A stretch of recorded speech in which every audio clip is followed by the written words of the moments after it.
Let us all imagine 1994, California, hundreds of people are gathering here. Do you know why? Because of what we call today TED Talks. So what we call today as TED, what we call as technology, entertainment, and design.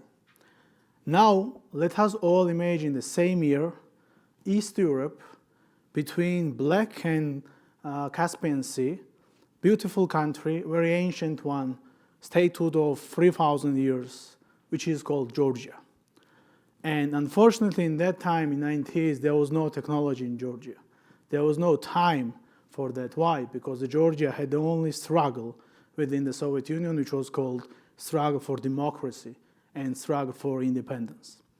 So that being said, I will share with you now the success story with some challenges, of course, but still, success story of Georgia, which through this corrupt practice, through this very bad, unfortunate of Soviet Union, and through the procedures of public service delivery, which we are associated with the red tape and corruption, underwent and transformed in the digital area and transformed in the human, what we call today as a human-centered public service delivery.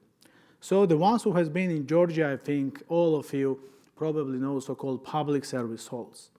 That means the one-stop shop principle. You are entering the one building, and in one-stop shop principle, so in one space, you are receiving all services in about 10-15 minutes. That's the mainly waiting time when it comes to any service. But how it was back in 90s. In 90s, you had to corrupt, if you were lucky, at least one person to receive the passport, driving license, ID card, or any other services. You had to wait for wages.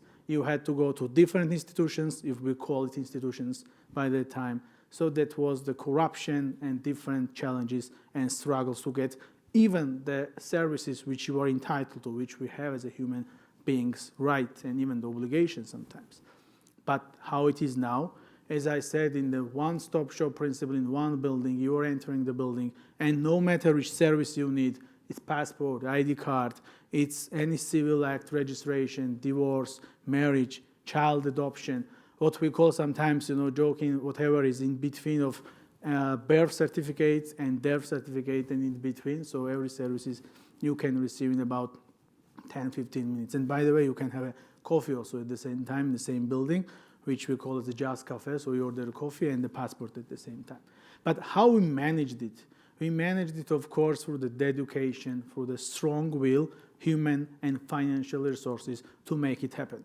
So to realize and believe in ourselves, so despite the unfortunate past we had, so it's still possible to achieve the transparency, it's still possible to achieve the free of corruption in public service delivery and effective and efficient public service delivery. Why free of corruption? Because there is a strict separation of so-called front office and the back office.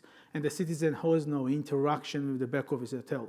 So when you are entering these public service halls, which operate across the whole country, and which, by the way, daily basis serve more than 10,000 persons and about more than 500 type of different services.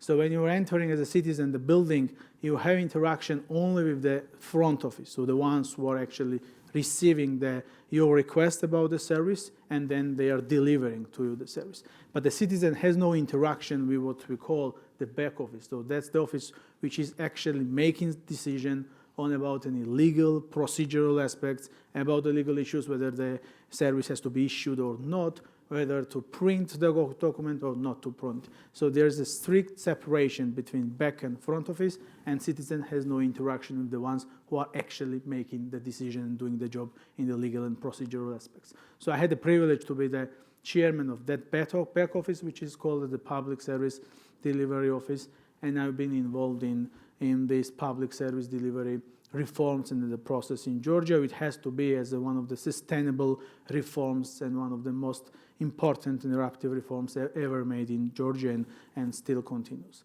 But of course, it does not mean that it's a good story and there does not need to be the rooms for the improvements. It's always. And if you ask me if we may think in this way, if there are any positive consequences COVID pandemic had, in my country, most probably that will be digitalization of all the services and making it in the digital space. We started much before the pandemic because that's one of the priority of the government, e-governance and e-democracy. However, pandemic actually accelerated this process. And if, what I was explaining to you before, if in order to receive these services, you actually need to arrive in the public service halls, whether in cities or in rural areas, when it comes to this next phase of the reform, which is the digital area, nowadays, you don't need actually, whether you're the citizen of Georgia or you're not only citizen of Georgia, even now we can do it all together. You don't need to physically arrival and appearance in the public service hall. So it's 100% digitalized. It's online services, remote services, and online through different channels, through the websites, special websites, and through the video channels. We as citizens and any persons are entitled to make any request about any document, and also we receive these documents online. How? Through the post. We made a special agreement with the post during the pandemic situation. So once again, there is no need to appear in the building at all. You are just online making requests about citizenship, migration, different passports, different documents, licenses, and of course, if you are entitled to, that means satisfying the legal requirements, you will receive all of these documents online without the physical appearance. Why? Because, as I said, pandemic accelerated the situation, and it made it clear that in today's world, in 21st century, it's already the past to a physical appearance in the buildings in the different areas, but accessibility and equality requires much more than only the physical appearance, and it requires the digital area. That does not mean that the physical appearance is not an option. It is still, of course.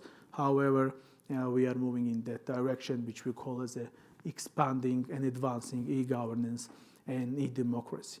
What's the next step? Next step, what we are working now is to advance these technologies with the focus groups and persons with the vulnerabilities and the persons with the disabilities. So to make the accessibility and all of these digital services accessible equally to the persons with the different problems and persons with the disabilities. Let me conclude by saying that that's the very tiny example how it was happened and how we made this all these years of transformation from the corrupt country which could not have imagined about the technologies by that time and how it's possible now.